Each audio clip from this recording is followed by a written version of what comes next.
Obviamente que esta gran convocatoria de más de 100 personas tiene que ver con su perfil. Delia Ferreira Rubio es abogada por la Universidad Nacional de Córdoba y realizó un doctorado en Derecho en la Universidad Complutense de Madrid. Y también le han otorgado el doctorado honoris causa en la Universidad Nacional de Córdoba, que es su alma mater.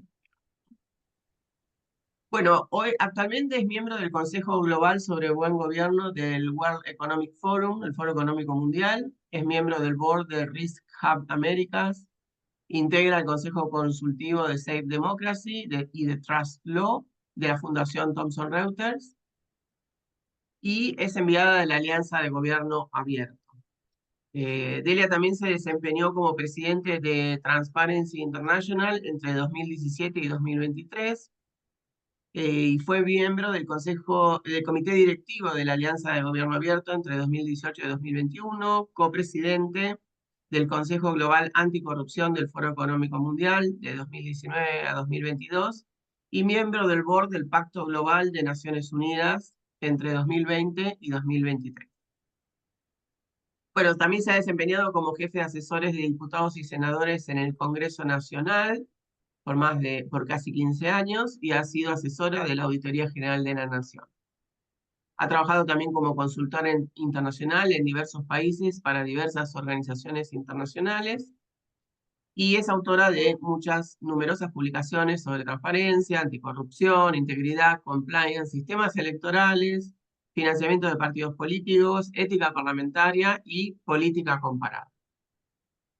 Bueno, tiene un perfil de Twitter o de ex perfil de LinkedIn y una web personal, también una página web personal, deliaferreira.com.ar, por si quieren también consultar eh, sobre su trayectoria y sus escritos. Así que bueno, muchas gracias Delia otra vez por estar conectados con nosotros. Esta actividad la organizamos desde el Departamento de Investigación de la Facultad de Ciencias Económicas de la UCA, que dirige la doctora Ann Mitchell, y forma parte de las actividades del Centro de Economía y Cultura que dirige el doctor Carlos Hebel y del que formo parte. Así que les agradezco a todos haberse sumado. Y bueno, yo la primera pregunta que tenía para Delia es sobre su tesis doctoral, ¿no? Estábamos conversando un poco antes de comenzar, porque ella hizo su tesis sobre el principio de buena fe, ¿no? Entonces, actuar de buena fe, ¿no? Que además de ser una cuestión jurídica, es también una cuestión ética, ¿no? Es un tema que me gustó porque, bueno, yo soy filósofa y me gustó esta combinación entre lo jurídico y lo ético. Así que, bueno, quería preguntarle a Delia si los actos de corrupción o actúa de modo corrupto está actuando siempre de mala fe.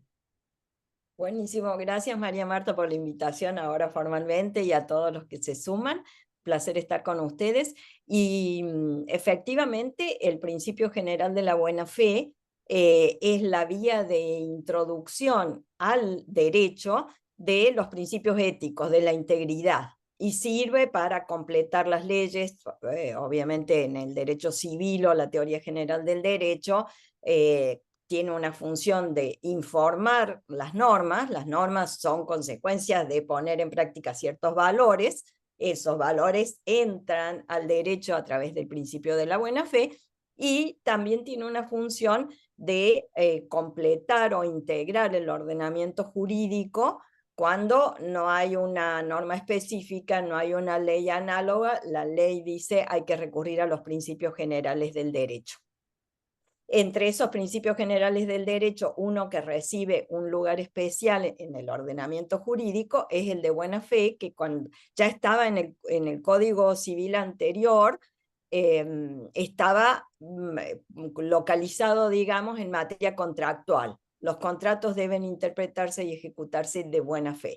Ahora está en la parte general del Código Civil, que es a su vez la parte del ordenamiento jurídico, que a pesar de estar en el Código Civil tiene casi un rango de constitución de del ordenamiento, porque ahí está cómo se cuentan los intervalos de derecho, cuáles son las fuentes del derecho, etc.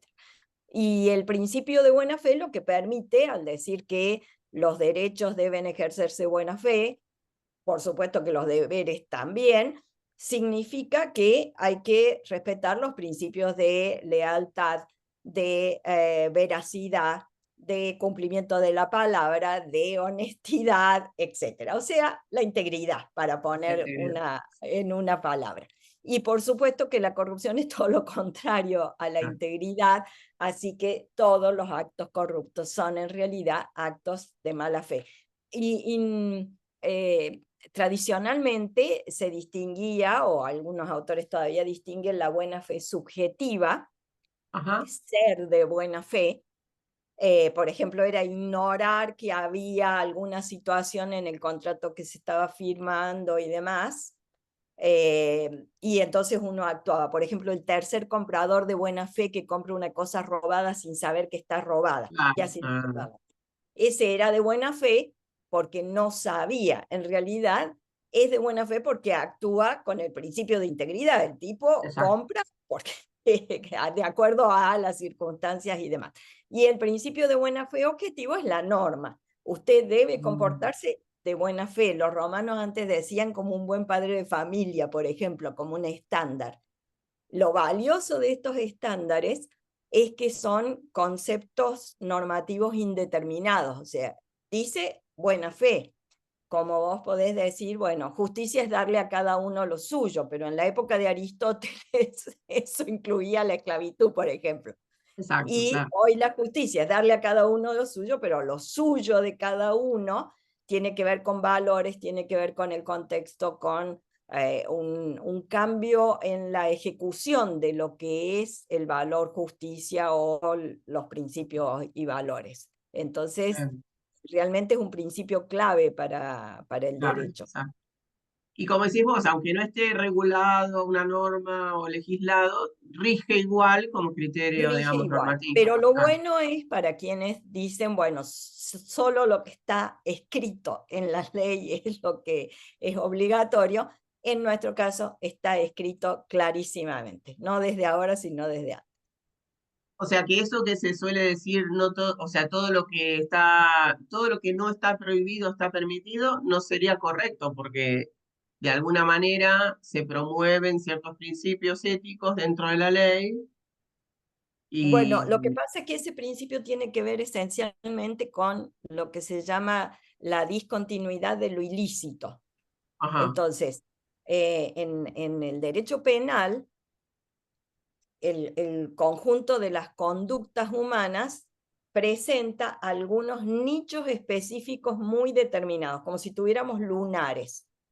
Esos ujú, son los delitos. Lo que está fuera de eso, que no está específicamente prohibido, está permitido. está permitido. Eso desde el punto de vista de lo que quiere decir ese principio de libertad. Ahora, como toda libertad, tiene límites, tiene regulaciones, y entre esas regulaciones están estos principios generales que orientan la conducta más allá de lo que puede ser lo que cada uno de nosotros piense sobre actuar con honestidad. Para muchos no hace falta que diga el código civil que hay que comportarse o ejecutar los derechos de buena fe, ejercer los derechos de buena fe. Ser honesto es un principio superior, pero algunos necesitan un refuerzo.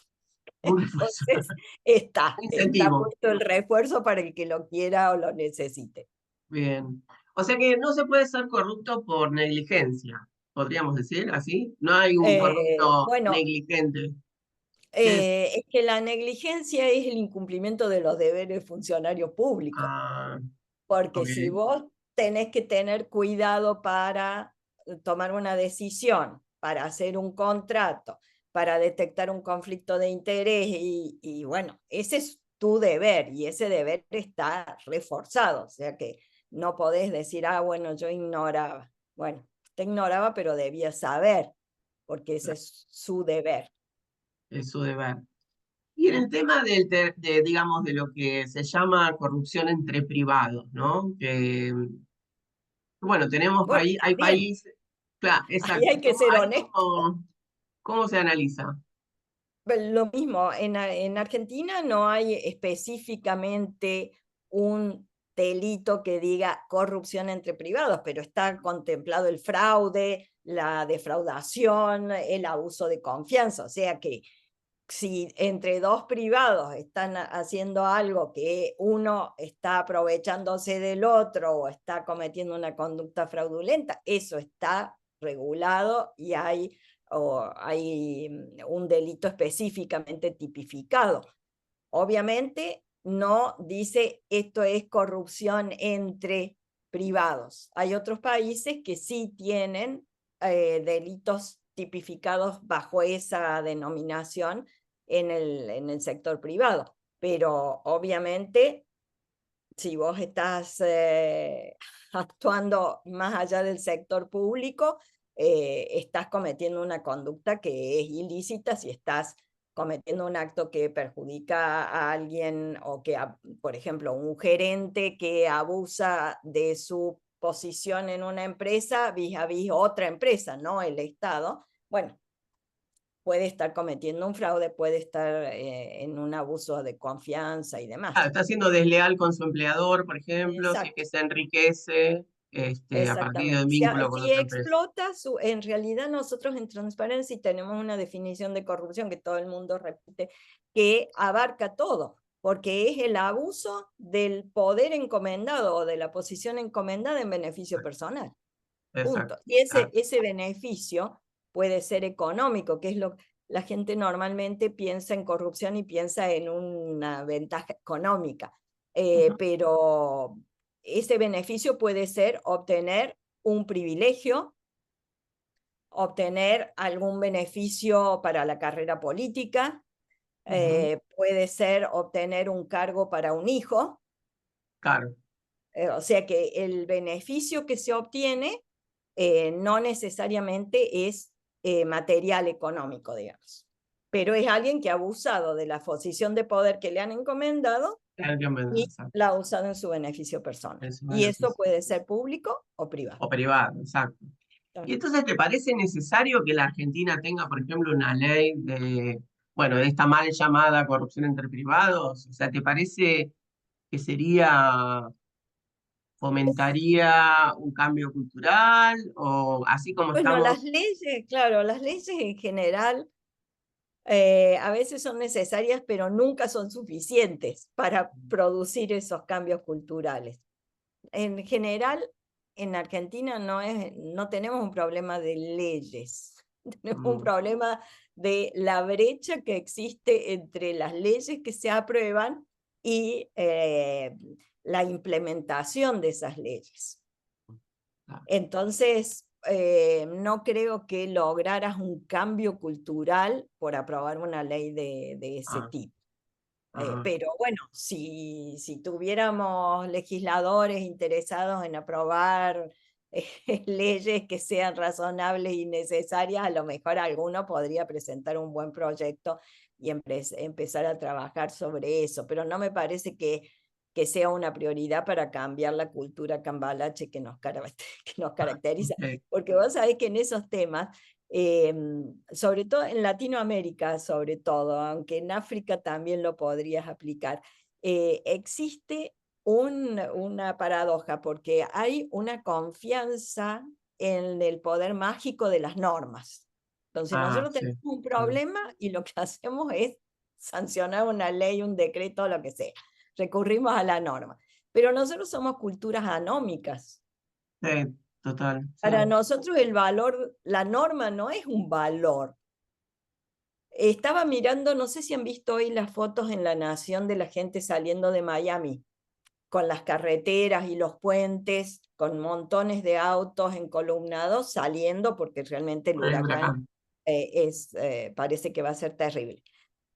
Y si se fijan en las fotos, las banquinas están todos a paso de hombre, se ve, pero las banquinas están libres.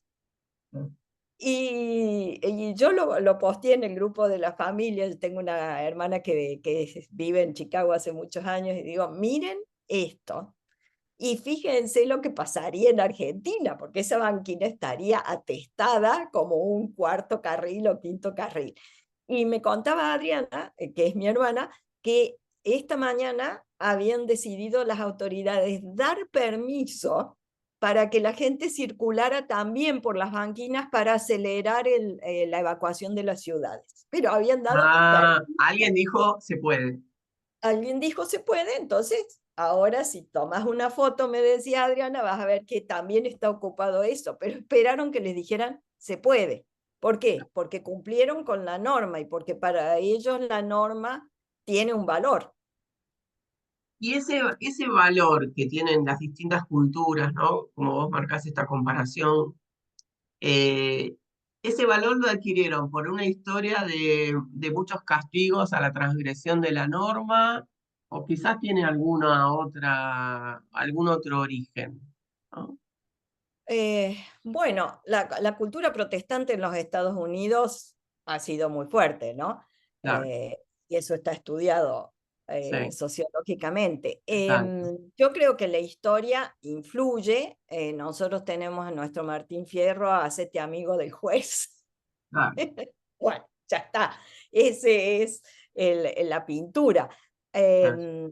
Pero, y creo que los castigos no son los que han determinado que haya un cumplimiento de la norma, sino que la sola presencia del castigo y el hecho de que uno sabe que el castigo se va a aplicar o que la sanción se va a aplicar, también funciona como un parate a la conducta de la gente. No porque haya visto que haya mucha gente sancionada, sino porque sabe que si transgrede la norma hay una sanción. Y mira, nosotros en el índice de percepción de corrupción, a mí me gusta mostrar siempre eso porque Chile y Uruguay, que son nuestros vecinos, misma historia, mismo lenguaje, Ujú. todo, mismo idioma. Sin embargo, esos dos países están siempre al tope del índice de transparencia, con Canadá, Estados Unidos, los Sí, países sí, sí, nórdicos. Una vez Chile más arriba que Uruguay o viceversa. Y somos nosotros, somos nosotros, sí, es el sí. mismo tipo de gente. Pero ¿qué hay? Si uno, y así abuelo de pájaro, si uno se fija en Uruguay, lo que hay es una gran cultura cívica, hay civismo, son civiles. Y en el caso de Chile, lo que hay es históricamente, un gran respeto a la legalidad.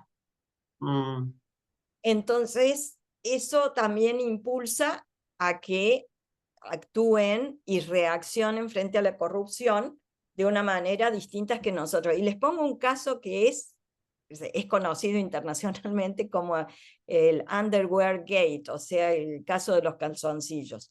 ajá, Eh, y ustedes habrán visto, alguno ha visto Borgen, la serie de sí, Netflix. sí, sí. Bueno, si te acordás, esa serie empieza con una teatralización de un caso real que hubo en un país nórdico, que fue el Toblerone Gate. En el Toblerone Gate, una viceministra, eso es en los años 90, una viceministra del país, vicecanciller, viceprimer ministro, una mujer de 30 años, carrera por delante espectacular, sale de trabajar en el auto oficial, para en una estación de servicio, carga nafta y compra en el negocio de la estación un paquete de pañales para su bebé y un chocolate Toblerone. A la mañana sí, y se va y paga todo con la tarjeta que usa como viceministra. A la mañana siguiente llega a su oficina y lo primero que hace es ir a devolver el importe de los pañales y el Toblerone, que se pueden imaginar que no eran una fortuna Seguro, como la de los cuadernos, por ejemplo.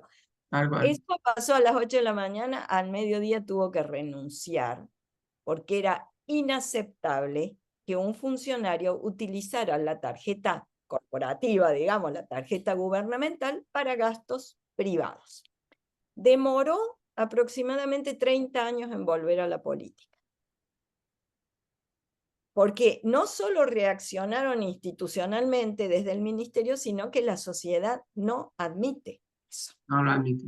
Piensen en Argentina si pasara una cosa semejante. Ahora, nuestros vecinos, los uruguayos, tuvieron el caso de los calzoncillos o la ropa interior, digamos, para ser más elegante. Una persona asume como vicepresidente del Frente Amplio, con Tabaré, creo que fue, y ese señor había sido el CEO de la empresa de petróleo, o la empresa petrolera, digamos, de Uruguay. Durante su gestión como presidente de la empresa, había hecho un viaje a no sé dónde, y había pasado como facturado a la tarjeta de crédito corporativa una compra en una lencería. Hasta ahí lo que se conoció. Entonces ahí empezaron las especulaciones de qué era lo que había comprado. Sería. Él se justificó diciendo que había comprado un traje de baño porque quería darse un chapuzón en la pileta del hotel y no había llevado el traje de baño. Pero eso quedó en agua de borrajas. El propio partido, y él ya había sido electo y había asumido como vicepresidente de la Nación. El partido, cuando se descubre esto en la auditoría anual de la empresa, decide iniciar una investigación por falta de ética. Y este señor renuncia, no solo al partido, sino que renuncia a la vicepresidencia de la Nación, porque era inaceptable y el partido lo iba a terminar echando, le iba a aplicar una sanción. No necesitaron hacer el proceso. La reacción inicial del partido, más la reacción del propio funcionario, acabó con su carrera política y renunció a la vicepresidencia de la Nación. Bueno, eso es Uruguay. Argentina, Es más tolerante, diríamos. El caso que querramos y no pasaría una cosa semejante. Por ahora, a lo mejor con el tiempo cambian. En Hong Kong, por ejemplo, Hong Kong era una ciudad antes de un país y dos sistemas, y antes de lo que tienen ahora, que ya es China total, digamos, desde el punto de vista jurídico y político. Era una ciudad muy corrupta. Estoy hablando de hace 40, 50 años. Y hubo un caso que fue tan conmocionante para la sociedad que incluso hay un parque en memoria de esto que les voy a contar, que determinó la creación de una oficina anticorrupción, que es una oficina con un poder que ustedes no imaginan. Yo les decía cuando estaba allá, si yo en mi país propusiera darles a ustedes facultades para encarcelar gente, tenían cárceles en la propia oficina anticorrupción.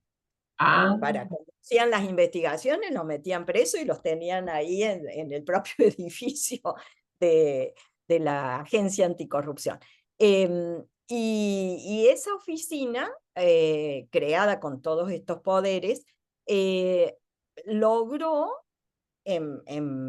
digamos, utilizar el impacto social de aquello y empezar a aplicar las normas muy estrictamente y a educar, a punto tal de que tienen un programa, o tenían cuando yo los vi antes de lo que pasó después con los paraguas y la rebelión, ¿se acuerdan? Tenían un programa de educación que comprendía desde el prejardín hasta la universidad, con materiales adaptados, todo anticorrupción, pero materiales adaptados a los conejitos del jardín de infantes, hasta una serie que era un boom en Hong Kong. Yo estuve en el lanzamiento de la, ¿cómo se dice en Netflix? Los episodios, la época o la temporada. La temporada, la season. La temporada de la serie, de los capítulos de ese año, se lanzó justo coincidiendo con mi visita, y la lanzaron en un estadio de fútbol que estaba a tope de gente joven, porque la serie tenía muchísimo éxito, los héroes de la serie eran héroes anticorrupción, por supuesto, pero eran muy populares. Y todo eso significó un cambio de cultura y un cambio de realmente de mentalidad. Todo había surgido cuando se construyó con dinero público un complejo de edificios, y cuando estaban por habilitarse, se descubrió que en los cimientos no estaban todos los cimientos que tenían que estar, sino que faltaban. Lo tienen graficado en una maqueta con el cimiento en compacto, digamos, más acrílicos transparentes de todo lo que faltaba en cada columna de cimiento. Y tuvieron que tirar todo, Ah, después de haber invertido y de que algunos se robara la plata. Y eso, bueno, hay un parque donde estaban esas construcciones como memoria de lo que le costó a la ciudad este caso de corrupción. Y eso fue el lanzamiento de algo que después se fue consolidando con el tiempo. O sea que como cambiar se puede, se pero puede cambiar. no es solo con una ley, sino que hay que aprovechar un momento de reacción y construir sobre eso, porque nosotros, por Mm, ejemplo, lo que estamos viendo en Latinoamérica ahora es que todo lo que se había avanzado con el Lavallato y el caso Odebrecht y demás, sí, nosotros no pensamos los argentinos, pero hubo países donde hubo presidentes sí, encarcelados, exacto. algunos que se suicidaron en Perú cuando los fueron a detener, se Sí, acordarán. En República Dominicana hubo caso. Ese caso afectó a 11 países de la región con el mismo esquema de corrupción y las sí, mismas cuentas de donde salía el sí, dinero, y 2 países de África. Y igual, Angola uno de ellos. Y lo que vemos después de que pareció que eso era una bisagra, cuando se estaban produciendo todos esos juicios y la sensación era, bueno, nos hemos puesto serios y ahora vamos a avanzar. Lo que pasa una década después es que todo eso se vuelve para atrás, las sanciones quedan sin efecto, las evidencias que se presentaron, ahí hubo muchos arrepentidos que confesaron todo. sí, eh, la Corte brasileña determinó que eran nulas esas pruebas y eso afectó a los juicios en los otros países. Algo parecido pasó con nosotros en el caso de los cuadernos, donde los arrepentidos se arrepintieron de arrepentirse. Entonces se arrepintieron primero porque al arrepentirse tenían ventajas en cuanto a la sanción que les iban a aplicar. Podían obtener una pena menor. Entonces fueron, confesaron todo, dijeron, lo que decían los cuadernos era lo que los propios interesados confirmaban que había sido. Después se dieron cuenta que la taba podía cambiar, entonces salieron a decir, bueno, no, en realidad unos dijeron, no, a mí me forzaron a arrepentirme. Otros dijeron, no estaba el fiscal presente, o faltó el acta, o faltó la filmación, o los sea, una cosa tecnicismos. esa. Y claro, y después hubo los otros que son los que hasta ahora van teniendo más éxito, digamos, que son aquellos que dicen, no, yo dije que lo había pagado como una coima, pero en realidad era una contribución de campaña Mm, que, bueno, es ilícita, pero ya prescribió, y aunque no hubiera prescripto, hubieras podido interrumpir la prescripción o suspender la prescripción, aunque eso hubiera pasado, las penas por eso son absolutamente intrascendentes. ah, Entonces, lo que vemos es que avanzamos, pero nos volvemos retrocedemos. Y o ese sea, es uno de los problemas, ¿no? ¿Cómo hacer sostenible lo que estamos haciendo? claro, vos hablaste como de ver como una crisis o un gran escándalo, verlo como una oportunidad para también para subirse a eso y crear más conciencia, pero en Es estos que no, casos como que claro, se diluyó nosotros, esa posibilidad. nosotros Claro. hemos tenido casos, no en Argentina, pero acuérdense del Lavallato cuando empezó y el Ujú, juez Moro. El juez Moro era un claro. rockstar. era un Sí, sí, rockstar, la sí, gente aplaudía en la calle. La sí. gente se manifestaba para defender lo que estaban haciendo los fiscales federales y el juez. Bueno, pero lo que yo siempre comento en la sociedad civil, digamos, es que una cosa es lograr ese impulso. A raíz del Lavallato, por ejemplo, República Dominicana fue el país que más mantuvo la reacción popular en la calle. Mm. Durante 9 meses, todos los sábados, había lo que se llamaban las marchas verdes y la gente salía con una identificación verde porque Odebrecht tenía en su sede central para distribuir coimas, estaba en Santo Domingo. Mm. Entonces, República Dominicana sintió mucho el efecto y mantuvo a la gente en la calle en manifestaciones enormes todos los fines de semana. Pero está bien, la gente no puede estar todos los fines de semana marchando contra la corrupción. Hay un momento en que las instituciones tienen que funcionar y la gente, bueno, empujó, pero ahora vuelve a su vida normal y las instituciones hacen en tiempo oportuno lo que tienen que hacer. Ahora, si vos tenés procesos que duran 20 años, Ah, cuando termina saliendo la sanción, a mí me pasó una vez en uno de los casos de corrupción del gobierno de Menem, comienzo de los 90. La sentencia salió en el 2000 y pico. ah, Yo estaba dando clase en la universidad con chicos de 22 años, ponele. No sabían quiénes eran los no, sujetos, no tenían idea. Había que empezarles a explicar el caso y demás. O sea que el efecto de esa sentencia, desde el claro, punto de vista cultural, acá hay consecuencias para los actos, no funciona. no Y lo que funciona. vemos en contrario es la impunidad, es decir, acá Mm. no pasa nada, todos son Claro. iguales, etcétera, etcétera, y eso hace que la gente baje el afán por reaccionar. Reacciona un poquito, pero después, en países donde no hay consecuencias, es muy difícil generar esa reacción social.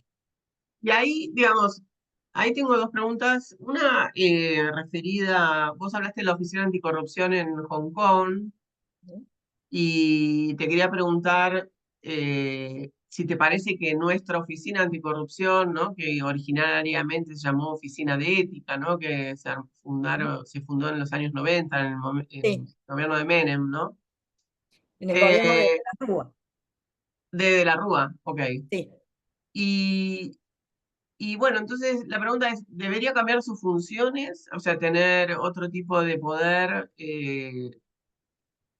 Y la otra pregunta es el rol del periodismo. O sea, cuando vos hablas de que en ciertos países la gente mantuvo mucho más el nivel de sanción social, ¿no? De protesta respecto de estas malas acciones, digamos, de sus dirigentes. ¿Tuvo, te parece, el periodismo algún rol en exacerbar esa protesta o no? ¿Te parece que en nuestro país deberían sostenerse más las discusiones, por ejemplo, en medios de comunicación sobre estos temas? ¿Y eso ayudaría eventualmente a crear cultura? ¿Qué te parece? Empiezo por la segunda parte. El Ujú, periodismo, sobre todo el periodismo de investigación, es ujú, clave en la lucha anticorrupción. Y nosotros tenemos buenos periodistas de investigación. De hecho, muchos de los casos de corrupción que han claro, terminado llegando a la justicia, aunque la justicia nos debe hacer lo que tiene que hacer, claro. han sido originados por investigaciones periodísticas. Por supuesto que eh, es, es difícil mantener un tema en los medios si no pasa nada, porque la gente Ah, termina mirando otra cosa. Y también tenés el problema de cuáles son los medios que hoy sirven para informar a la gente. Los medios tradicionales donde estaba el periodismo de investigación no ah, son la fuente de información de la mayoría de la población que ve TikTok, Internet y los más viejos, X o Facebook, aunque Facebook no es tanto en nuestro país, pero hay otros países donde Facebook sigue siendo la fuente de información política de la población en redes.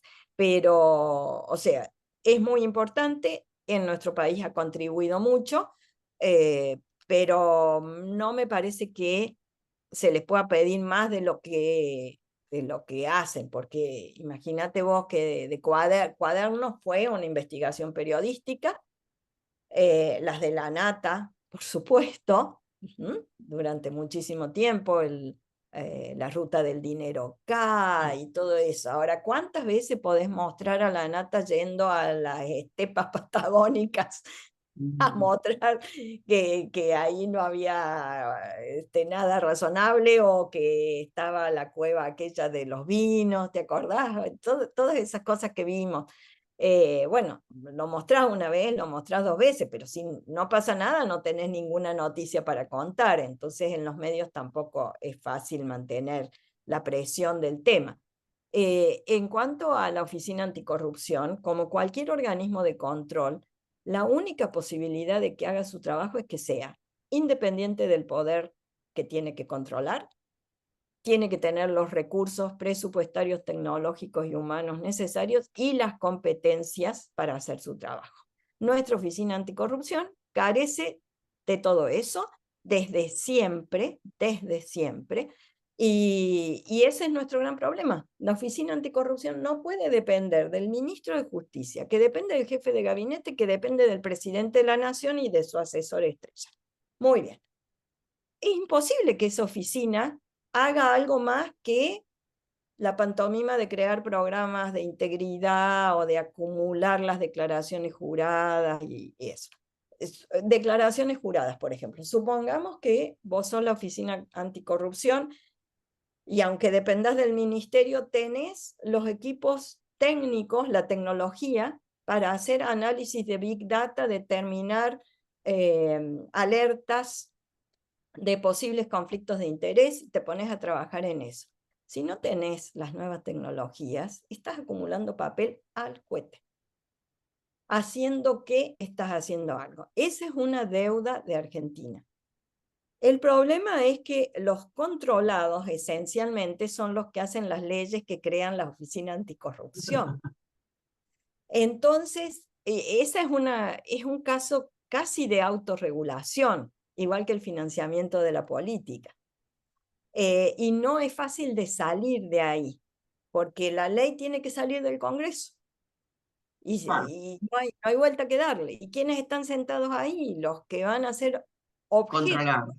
del control. Lo que sí habría que hacer, y eso sería un gran progreso si alguna vez en un momento de inspiración o de presión social se aprobara, es aprobar una ley que le diera a la Oficina Anticorrupción un nivel de autonomía y autarquía que la separara del poder político. Idealmente, si yo tuviera que diseñar algo, diseñaría algo al estilo del Defensor del Pueblo. Pero nosotros tenemos el Defensor del Pueblo en la Constitución. ¿Y qué nos ha pasado en los últimos 14 años? El último Defensor del Pueblo fue Mondino, que fue un gran Defensor del Pueblo. Hizo una gestión espectacular. Tan espectacular controlando al poder fue que nunca más la política nombró el Defensor del Pueblo. Y es una norma, y es una autoridad de rango constitucional. Constitucional, mira. Y no la tenemos cubierta a esa función. Y yo creo realmente que no la tenemos cubierta porque el último que tuvimos se lo tomó en serio y realmente los controló.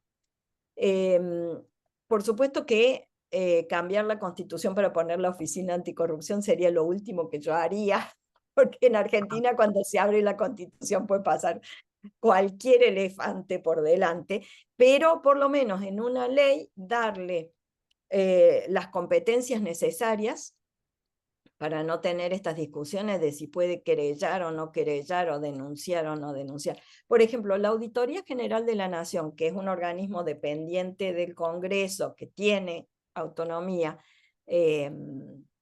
no tiene la facultad de denunciar como institución. Tiene que asumir la responsabilidad de denunciar el presidente de la auditoría. Hemos tenido presidentes que se han jugado y han hecho una denuncia penal, pero con el sistema judicial que nosotros tenemos, eso también puede ser arriesgado. Tenés que tener una persona que diga, Dupuy, por ejemplo, fue un presidente de la auditoría que hacía las denuncias él personalmente y asumía el riesgo de lo que seguía, digamos. Pero bueno, volviendo a la Oficina Anticorrupción, esa es una asignatura pendiente. Hacer que sea nombrada, por ejemplo, la persona a cargo de la oficina con una mayoría especial, que no coincidan los años con los recambios presidenciales, por ejemplo, entonces lo empezás a escalonar. Algún tipo de medida que no es llevarlo al rango constitucional, pero sí darle autonomía, no puede depender. Nosotros tuvimos una persona al frente de la Auditoría General de la Nación en un gobierno donde mejoramos nuestros índices de transparencia, que decía públicamente en las entrevistas que estaba enamorada del presidente. Bueno, está todo dicho. Está todo dicho. Independencia, -10. Claro, independencia -10, pero eso va para todo organismo de control. Es tan elemental, tan de buena fe, que el que controla no puede depender del controlado. Es el zorro en el gallinero, es Exactamente. sabiduría popular, digamos. Sí. Y sin embargo no lo tenemos así. Esa es una deuda. La ley de ética pública debería ser revisada. Hay proyectos, parece que se está volviendo a discutir, y ahí hay cosas para hacer, eh, pero, pero tenemos una deuda en ese punto. Y si a eso le sumas que la justicia tiene tiempos increíbles y termina en impunidad, realmente la situación es complicada.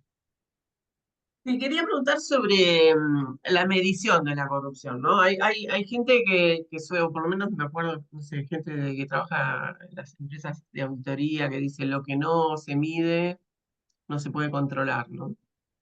Y por un lado, bueno, medir la corrupción, también hay quienes dicen que, bueno, no se puede medir porque justamente por su carácter de oscuro o de, digamos, operaciones en negro no se pueden controlar porque justamente se realizan por fuera, ¿no? de la transparencia. Entonces, ¿qué podemos medir de la corrupción? ¿Qué mide el índice de Transparency? ¿Qué te parece que debería poder agregar también el índice de Transparency International, Mira, ¿no?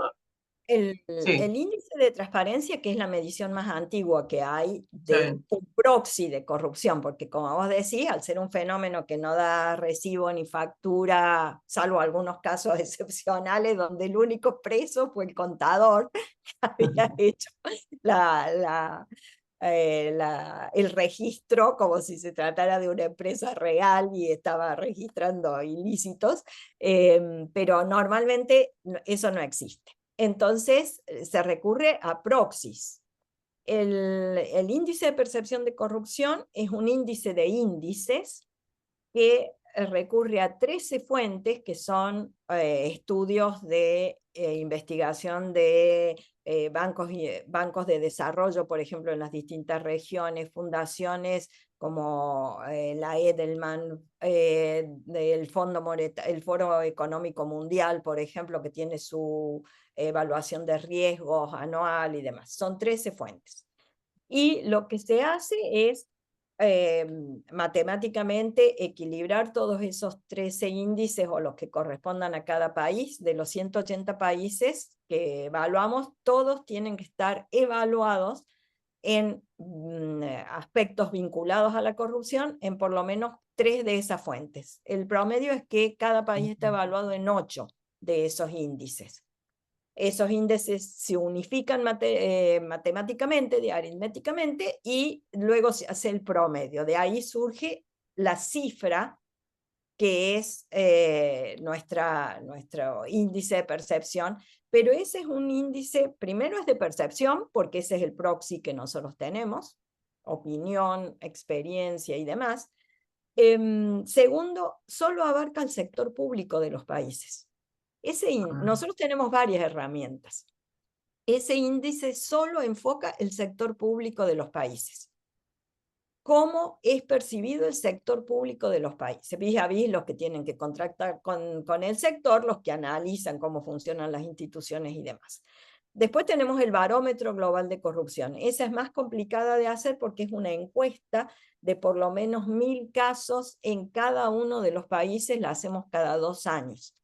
Y eso mide experiencia de la gente, del ciudadano común en los países vis a vis la corrupción. ¿Qué piensa de la corrupción? ¿Cuáles son los sectores más corruptos del Estado? ¿Ha tenido que pagar para acceder a un servicio? ¿Ha hecho denuncias de corrupción? Si las ha hecho, ¿cómo le fue? Si no las ha hecho, ¿por qué? ¿Tiene miedo a la represalia? Etcétera. Ese es el barómetro, es otra medida. El índice, que es la conocida y es la muy criticada también, pero lleva 30 años, y nosotros seguimos trabajando. Yo le contaba a María Marta que en esta semana estamos en el Summit interno de Transparencia Internacional, hay 800 personas del mundo del movimiento conectadas. Inmediatamente antes de tuvimos una sesión especial sobre cómo medir la corrupción y cómo corregir nuestro índice y demás. Intentos hay muchos y nosotros formamos parte de algunos para medir otra cosa, además de eso. Además de la percepción en el sector público. Los índices que se están elaborando, por ejemplo, tenemos un programa que se llama Bridging the Gap, que es solo Europa por el momento, una herramienta, o lo que hace la OECD, o algunos otros índices, lo que tratan es de medir muchas cosas y no hacer un ranking, sino hacer una pintura. Bueno, ¿existe la Oficina Anticorrupción, sí o no? ¿Está castigada la corrupción privada, pública y demás, sí o no? ¿Se aplican esas normas, sí o no? Y entonces te da un panorama. Existe el acceso a la información pública, la información está disponible realmente, es accesible, es entendible, y te dan una pintura. Ahora, vos podés, una de las presentaciones que hacía alguien de una institución hoy es, bueno, a nosotros nos interesa la transparencia, entonces lo que estamos por medir para corregir el índice de Transparency International es medir información accesible. Y vamos a estudiar si las leyes establecen obligación del Estado de poner a disposición cierta información y si es realmente accesible, porque vamos a las web y chequeamos si está o no disponible. Y eso está muy interesante y nosotros lo vamos a utilizar también como insumo en nuestro trabajo. Pero a mí, francamente, eso no me alcanza para decir si hay corrupción en ese país o no. Y en el último, otra cosa que marcó alguien de los que estaba es, nosotros queremos una medición objetiva, no basarnos en una medición subjetiva como son las percepciones. Estupendo. Entonces, alguien le pregunta, bueno, ¿y ustedes cómo miden? Ustedes están midiendo la independencia del Poder Judicial. ¿Cómo miden la independencia del Poder Judicial? Y esta persona nos muestra la metodología. La metodología dice, la independencia del Poder Judicial se mide en base al survey o la encuesta que hace anualmente el Foro Económico Mundial consultando a los ejecutivos de empresas. Y le preguntamos, ¿usted piensa que el Poder Judicial en su país es muy independiente, poco independiente, nada independiente? Entonces, como yo le decía, eso es una opinión. Eso no quiere decir, y esa era la única fuente que usaban, que paradójicamente es una de las fuentes que nosotros usamos. Entonces, hay mucho que puede ser interesante para hacer una pintura de todo el sistema, pero eso solo no te da. Y cuando terminas con esos estudios y lo volcas en el mapa de colores, si vos encimás los mapas, hay una correlación absoluta con el índice de percepción de corrupción. Ah, mira.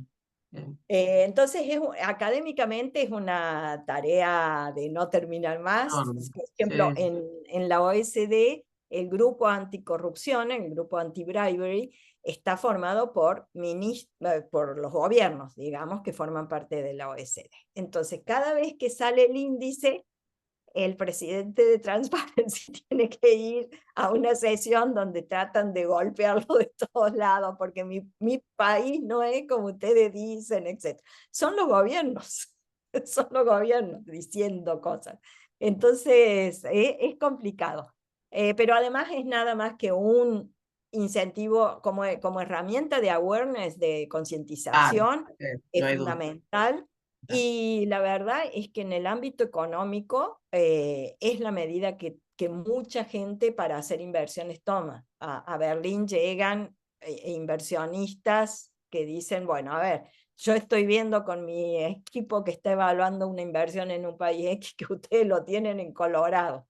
Bueno, queremos saber más de por qué está en ¿Por qué? Colorado. Además de que toda la base está online, digamos, o sea que cualquiera puede consultar todos los índices, la metodología y los datos. Pero mucha gente viene, inversores sobre todo, recuerdo de haber recibido que dicen, bueno, a ver, ¿qué pasa ahí? Exacto. Tengo dos preguntas como para cerrar. Digamos, ya estamos en son 13:52, ¿no? Una es si, digamos, ¿te parece que hay sectores que tienen como más prestigio, ¿no? Como el sector educación y el sector salud, donde hablar de corrupción pareciera que no está a la altura de los fines que cumplen esos sectores, ¿no? O, digamos, del servicio que prestan a la sociedad.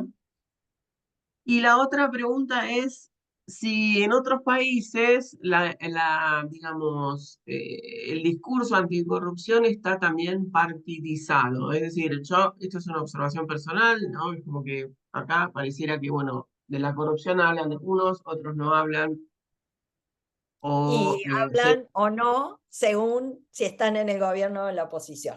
Es decir, claro, exactamente, como que no hay un tratamiento, entre comillas, objetivo, digamos, de que es un problema social, sino que si sos de tal partido, seguro sos corrupto, si no sos, seguro que no lo sos, ¿no? No la sé si pasa eso politización. mundialmente, Sí, si, en ¿cómo lo muchos ves? países pasa, en otros Mm, no, pero pasa en muchos países que hay una politización del tema, no solo de las medidas que por ahí se usan como persecución, como arma arrojadiza contra el oponente, aun cuando incluya eso, denuncias falsas, por ejemplo, o acusaciones falsas contra el oponente, porque en el discurso la corrupción es una mancha, al contrario, digamos, es un insulto. Entonces, a pesar de que la sociedad por ahí mira para otro lado, bueno, si vos lo acusás de corrupto, estás haciendo una acusación fuerte. Y hay una politización del tema de la corrupción y hay una politización de las respuestas a la corrupción. La justicia en nuestro país, eso es claro, no reacciona igual, tiene un freno de mano, avanza, no avanza. Así que ese es uno de los problemas que nosotros enfrentamos cuando tenemos o cuando luchamos contra la corrupción y queremos progresar, aunque sea de a pasitos. Así que ese es un problema que se ve en muchos países. En cuanto a lo que decías de sectores que son percibidos como menos corruptos, digamos, por su naturaleza de, de bondad, digamos, o de integridad, eso no es así.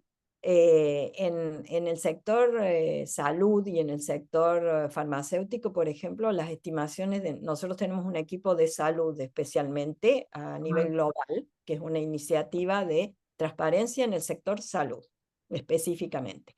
Trabaja en los 100 y pico de países donde estamos. El 5% de lo que se gasta en educación, en salud, el 5% de lo que se gasta en presupuesto de salud se pierde en corrupción anualmente. Eso a lo mejor les suena medio abstracto, con el COVID fue absolutamente evidente. La corrupción que hubo a nivel mundial durante el COVID superó ese 5%, clarísimamente. En compra de insumos, en compra de medicamentos, en compra de vacunas, en compra de hospitales móviles. Eso fue realmente un problema gravísimo, que siempre sucede cuando hay emergencia. Esta fue una emergencia de salud y no escapó a las reglas. Y fue terrible y era salud. Y lo mismo pasa en algunos países en educación, por ejemplo, para no hablar de Argentina, y hoy es un día especial. Por ejemplo, alguna vez haciendo un estudio en la India, en las escuelas primarias, descubrimos, porque los chicos mismos nos contaban, que para sacar una buena nota en las pruebas de escuela primaria, era necesario que en vez de llevarle una manzana a la maestra, le llevaras una tarjeta telefónica de esas prepagas bueno, miren los años que les estoy hablando, esto fue hace como unos 20 años. Entonces el chico tenía que llevar la tarjeta porque se entendía que esa era la forma de conseguir una buena nota, que es una forma de corrupción abiertamente. Ni qué decir la educación universitaria.